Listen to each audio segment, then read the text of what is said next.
Hey guys, what's going on? Welcome to today's tutorial on Firebase authentication. I'm your host, Creative Builds.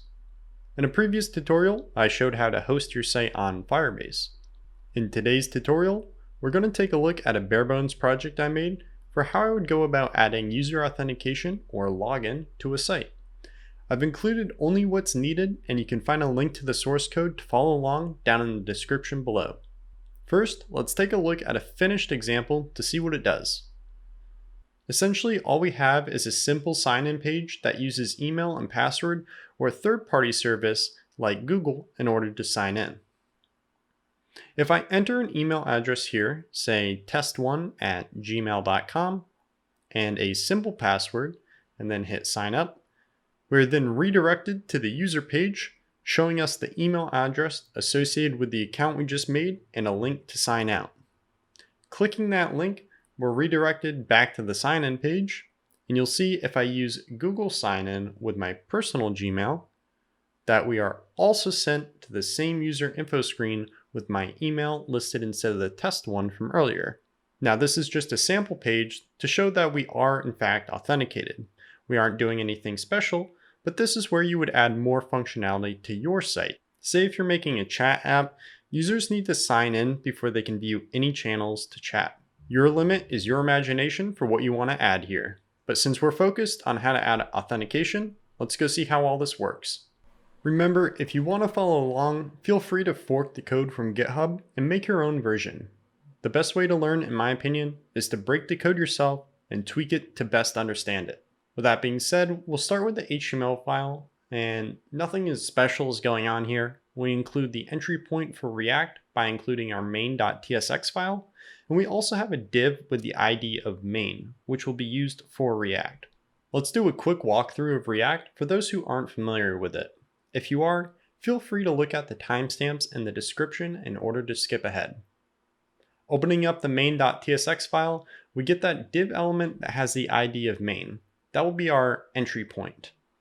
We will then call a function from React DOM called render and pass in two variables. The first is what we're going to render.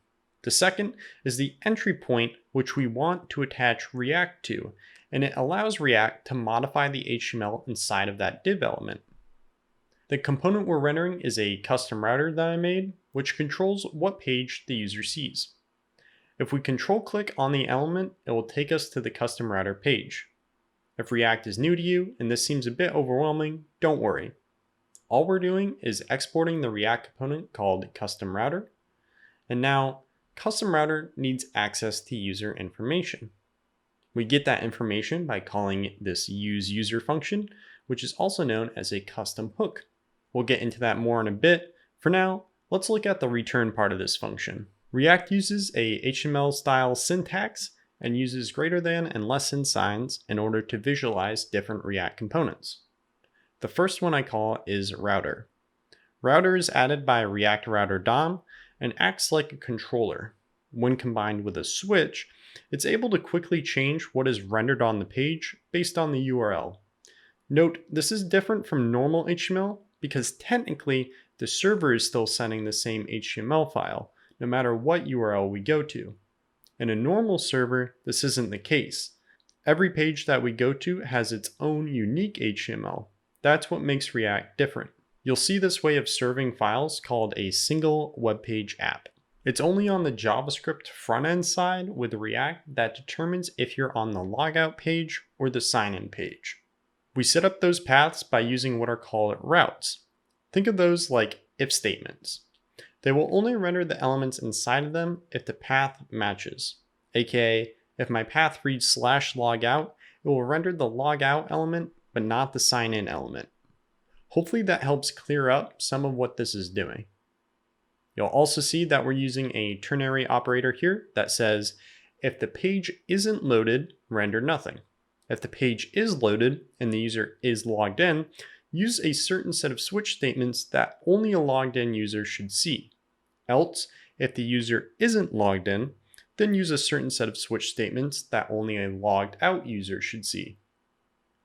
And now let's take a look at the sign in element. There's a bit more going on, but most of the code is just for the inputs and buttons, controlling what happens when a user types. The part that is most interesting is the try functions, which are fired on button clicks. You can see in each of these try functions that we're calling a function from a variable auth. The first two are sign in and sign up through email and password. The email and password variables are directly tied to the input fields, so anything that's typed in them will be passed into these functions. The third one here is all the code that is needed to sign in with Google. Relatively simple. Firebase will handle most of the heavy lifting in this case, so you don't have to. If we control click on the auth variable, you'll see our config screen for Firebase here. Now in your example, if you actually want to see the accounts getting created on Firebase's side, then you need to replace my Firebase config with yours. You can find your Firebase config under project settings in the Firebase console. Because Firebase frequently changes its UI, I'm not going to show exactly how to get this, but if you Google something like Firebase front-end config, you'll find the latest and up-to-date information on how to get that. So now we know how to sign into accounts and how to create them, but that doesn't automatically change what page we're on when we sign in, or give us access to user information. To do that, let's head on over to our RxUser file. If you're using Visual Studio Code and have the project open, a fast way to navigate to files is with Control and E. This will bring up a recent files pop-up where you can either navigate with tab or arrow keys to open the file you want or search the name directly. In this case, we'll say Rx, and there it is. Just a fun little command there for you guys that helps in efficiency if that's your thing.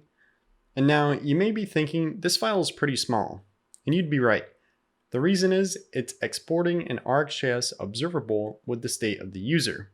If you're not familiar with Rx, essentially it's a variable we can subscribe to, and every time the variable updates, we run a series of functions. We also aren't limited in the number of subscriptions. So as long as you can import RxUser anywhere in your code, you can subscribe to the state of the user. If you're interested, more information about RxJS will be linked down in the description. It's definitely super amazing, and I wouldn't want to code without it. With that being said, let's go take a look at an example of where we would subscribe to this in our custom hook, useuser.tsx. This file acts like a link. It takes the information from the auth state observable that we were just looking at and converts it to be easily used in our React project. The main part here is where we subscribe to RxUser and then set user state to the user variable that is currently inside of the RxUser observable. If the user is signed in, it will return a Firebase user object that allows access to the email and other general information on the user. Else, if they aren't signed in, then user will be equal to null.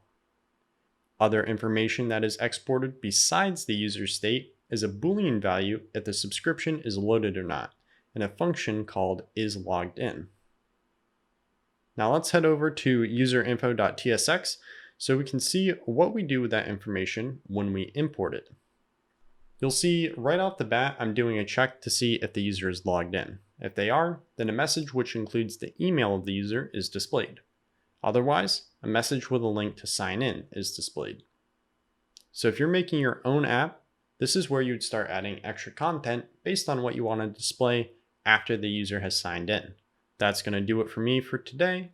If you enjoyed the video and found it educational, please share it with a friend that you think may benefit from this, and then leave a like. Thank you all for watching, and I hope you have a wonderful rest of your day.